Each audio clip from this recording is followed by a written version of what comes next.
Welcome to my blog. तपाईँहरू देख्न सक्नुहुन्छ यता कस्तो दामी भ्यूहरू छ। आज टिसी घुम्न आयो गाइजहरू। जेठान हैन के हो म त अनुहार छुपाउँछु ल आजले यहाँ गाइजहरू यसले अनुहारसँग छुपाएर पुरै अनुहार देखाउँदै मान्दैन क्या।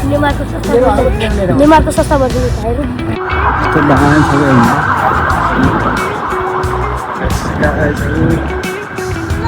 दामी छ होइन।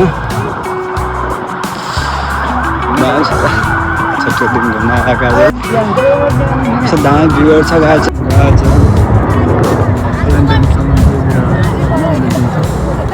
टाइम उड्या